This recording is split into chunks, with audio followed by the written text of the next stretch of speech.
Hello friends, welcome to YouTube channel formation. आज हम पढ़ने वाले हैं बायोफार्मास्यूटिक्स के यूनिट 1 का सबसे पहला टॉपिक, जिसका नाम है इंट्रोडक्शन टू बायोफार्मास्यूटिक्स। तो हमको यूनिट पढ़ने से पहले ये समझना है कि बायोफार्मास्यूटिक्स आखिर होता क्या है। तो यहाँ पे आप समझ सकते हैं, बायो मतलब कि लिविंग एंड फार्मास्यूटिक्स। फार्मास्यूटिक्स में हम क्या पढ़ते हैं कि हमारा ड्रग क्या है, उसके फिजिकल केमिकल प्रॉपर्टीज़ क्या हैं, है ना, उसके डोसेज फॉर्म क्या है, ये सब चीज़ के बारे में। ठीक है, तो बायोफार्मास्यूटिक्स हमारा कुछ नहीं होता। इसमें हम क्या करते हैं, हमारे जितने भी डोसेज फॉर्म हैं उसके फिजिको केमिकल प्रॉपर्टीज़ क्या हैं, ठीक है, वो किस रेट और एक्सटेंट से हमारे सिस्टेमिक सर्कुलेशन में जाके एब्जॉर्ब हो रहा है, इसी सब की स्टडी करते हैं। तो इसमें लिखा है कि it is defined as the study of the interrelationship of physicochemical properties of the drug, dosage form in which the drug is given, and administration route on the rate and extent of systemic drug absorption। ठीक है, मतलब कि वही लिखा है यहाँ पे कि हम किस डोसेज फॉर्म में दे रहे हैं हमारे ड्रग को, और उसका एडमिनिस्ट्रेशन किस रूट से कर रहे हैं, और वो सिस्टेमिक सर्कुलेशन में जाके कितना एब्जॉर्ब हो रहा है। और साथ ही साथ हम बायोफार्मास्यूटिक्स को और कैसे डिफाइन कर सकते हैं।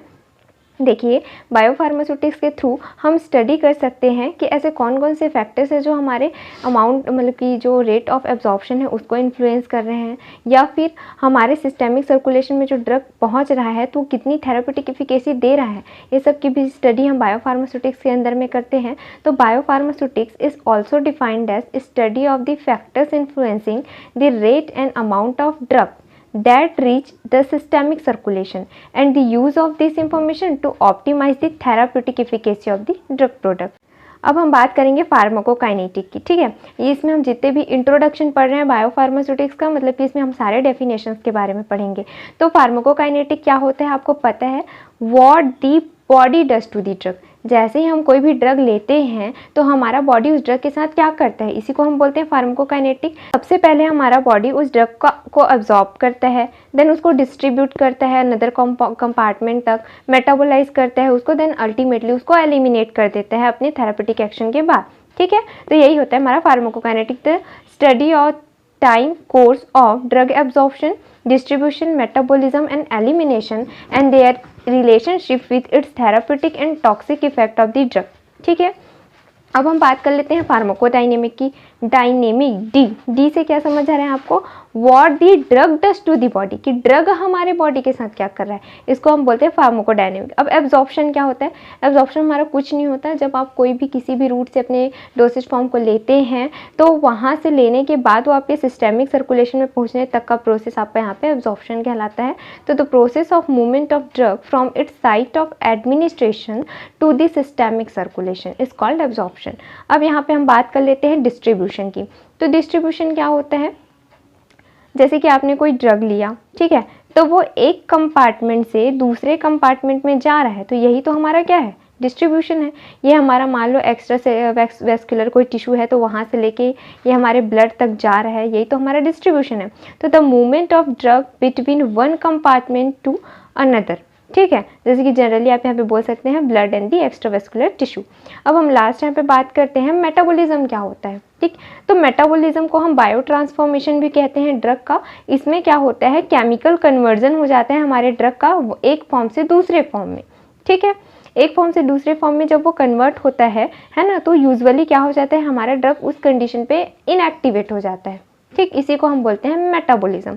तो biotransformation is also known as a metabolism which usually inactivate the drug, जो यूजुअली क्या करता है, इनएक्टिवेट करता है हमारे ड्रग को।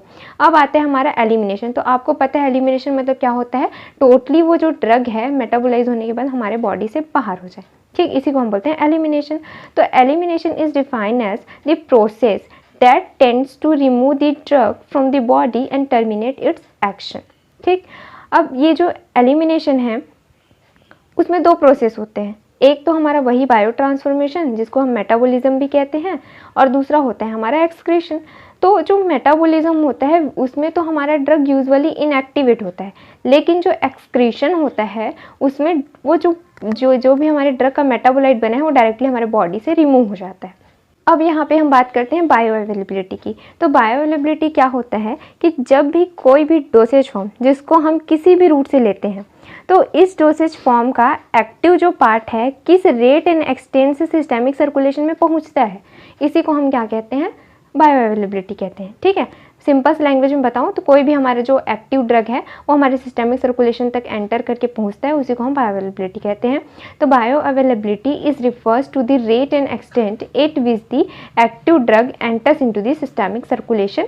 एंड बायोअवेलेबिलिटी डोज क्या होता है, अपन को कोई फ्रैक्शन ले लेना है डोज का, जैसे कि हम लेते हैं ना स्मॉल अमाउंट में, तो the fraction of an administration dose of the drug that reach into the systemic circulation in the unchanged form is known as the bioavailability dose. मतलब कि हम कोई भी डोज ले रहे हैं, उसको एडमिनिस्टर कर रहे हैं, तो वो हमारे सिस्टमिक सर्कुलेशन में पहुंच रहा है अनचेंज्ड फॉर्म में। अनचेंज्ड फॉर्म में मतलब कि ऐसा नहीं है कि वो हमने टैबलेट लिया तो टैबलेट एकदम गोल था तो गोल ही वो पहुंच गया हमारे स्टमक तक, ठीक, ऐसा नहीं। इसका मतलब होता है कि उसका फिजिको केमिकल जो प्रॉपर्टी है वो चेंज ना हो, उसको हम बोलते हैं अनचेंज्ड फॉर्म, कि उसका फिजिकल और केमिकल प्रॉपर्टी बिल्कुल चेंज ना हो हमारे बॉडी में जाने के बाद।